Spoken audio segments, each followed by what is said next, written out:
तनिष्क का एक ऐड आता है जिसके बाद काफ़ी कंट्रोवर्सीज होती है और एंड ये आता है कि जो तनिष्क होता है वो अपना ऐड वापस ले लेता है। आखिर इस कंट्रोवर्सी के पीछे का रीज़न था क्या कि बॉयकॉट तनिष्क ट्रेंड करने लगता है? तो आइए जानते हैं। ऐड का जो थीम है या हम कहें इस ऐड की जो स्टोरी लाइन है वो ये है कि इसमें एक गोद भराई का फंक्शन दिखा है जो कि एक हिंदू रिचुअल फंक्शन है।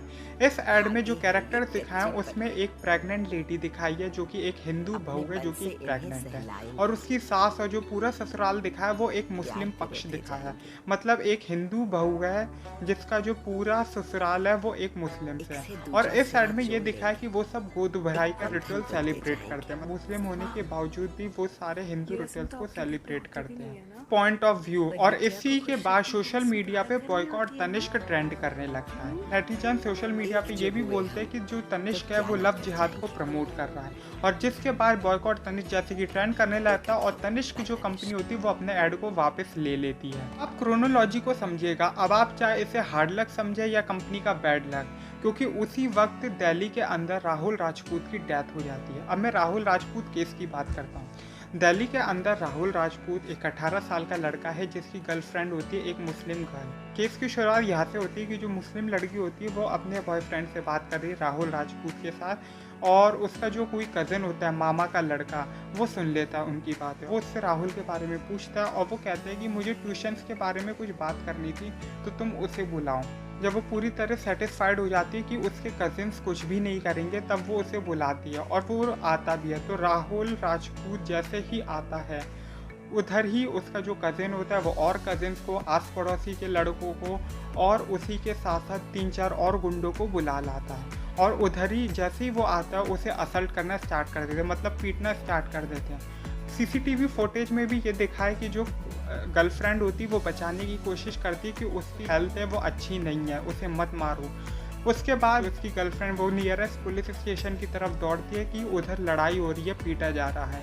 लेकिन पुलिस का रवैया भी जैसे हमें हाथरस में देखने को मिला वैसे वो यहाँ पे भी दिखा कि दिल्ली पुलिस ये कह देती है कि अगर उधर लड़ाई हो रही तो हम क्या कर सकते हैं, और पीट पीट के मार दिया जाता है। पुलिस कोई एक्शन नहीं लेती। तो इस केस में ऐसी मेरी ओपिनियन है कि जितनी गलती उन सब की है उतनी गलती पुलिस की भी है, क्योंकि पुलिस ने एक्शन नहीं लिया। क्योंकि जहाँ पे गवर्नमेंट ये कहती है कि लव जिहाद नहीं होना चाहिए, लव जिहाद के खिलाफ एक्शन लेती है, तो वही सेंट्रल गवर्नमेंट पता चला कोई एक्शन ही नहीं ले पाती उनकी पुलिस।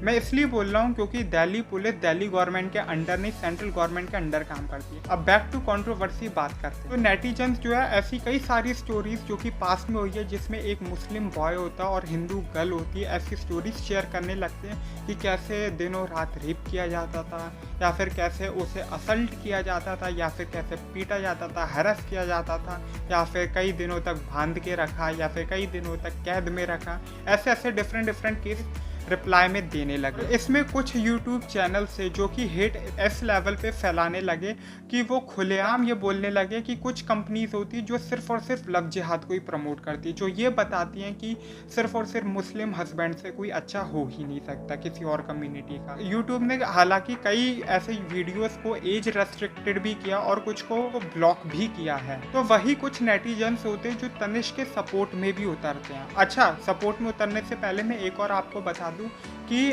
ऐसा एक और इंसिडेंट होता है, आप ये खुद सर्च कीजिएगा, कि एक तनिष्क ज्वेलर के साथ हुई जहाँ पे उसको माफ़ी मांगने के लिए मजबूर कर दिया गया कि आप गुजराती लैंग्वेज में माफ़ीनामा चिपका के रखिए। कंट्रोवर्सी तो ऐसे कई नेटिजन्स आए जो तनिष्क के सपोर्ट में भी उतरे, जिन्होंने ये कहा कि अगर कोई कुछ कंपनीज अगर ये सोचे कि हम सर झुका लेंगे तो फिर हमें कुछ नहीं बोला जाएगा, लेकिन रियलिटी तो ये बारी उनकी भी आएगी। क्योंकि हमने 3-4 दिन पहले ही देखा था कि कैसे बजाज और पार्ले ने अपना स्टैंड लिया कि हम किसी भी टॉक्सिक कंटेंट या फिर किसी भी हेट वाले टॉपिक के ऊपर अपना ऐड नहीं देंगे। नेटिजन्स ने ये तक इंसिस्ट किया क्योंकि तनिष्क एक टाटा ग्रुप का ही प्रोडक्ट है, और उन्होंने ये भी कहा कि टाटा ग्रुप को भी अपना स्टैंड लेना चाहिए कि इस ऐड में जो चीज़ दिखाई गई है वो एक हार्मनी दिखाई गई है, ना कि हेट। और जो नेटिजन्स ये बोल रहे थे कि ये सब लव जिहाद को प्रमोट कर रहा है या लव जिहाद बहुत होता है, तो फिर उन्हीं के अगेंस्ट में काफ़ी नेटिजन्स ने ये तक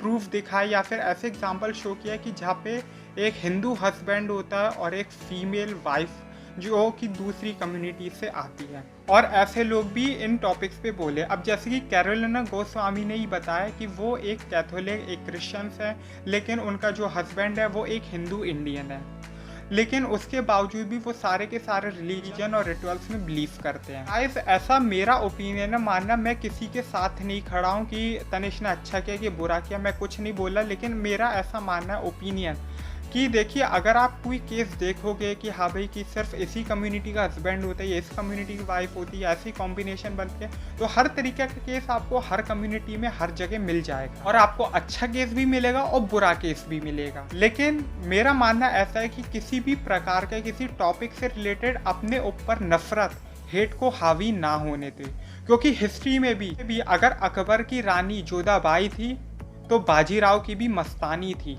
मैं कोई मुस्लिम नहीं हूँ, ना ही मैं मुस्लिम्स को सपोर्ट कर रहा हूँ, ना ही मैं लव जिहाद को सपोर्ट कर रहा हूँ। मैं खुद चाहता हूँ कि लव जिहाद जैसे केस होने ही नहीं चाहिए जहाँ पे धोखा होता है।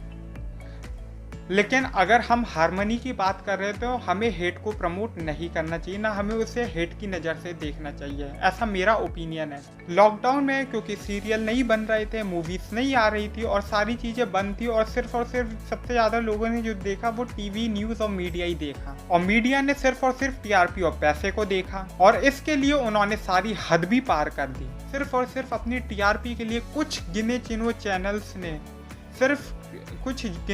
चैनल्स ने सुशांत सिंह राजपूत केस का इस्तेमाल करते हुए, सुशांत सिंह राजपूत के नाम का यूज़ करते हुए बॉलीवुड के प्रति नफरत फैलवाई।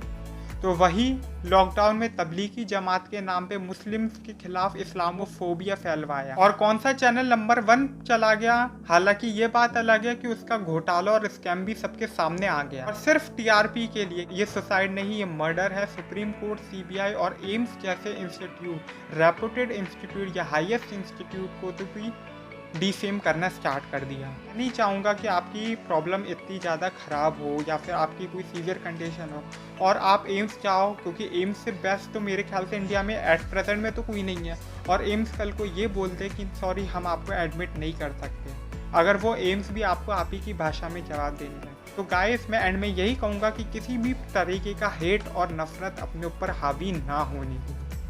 और इसमें आपकी क्या ओपिनियन है, आप कमेंट में बता दीजिए मुझे, और लाइक कर दीजिए, शेयर कर दीजिए और सब्सक्राइब कीजिए, और अपने व्यूज़ ज़रूर बताइएगा।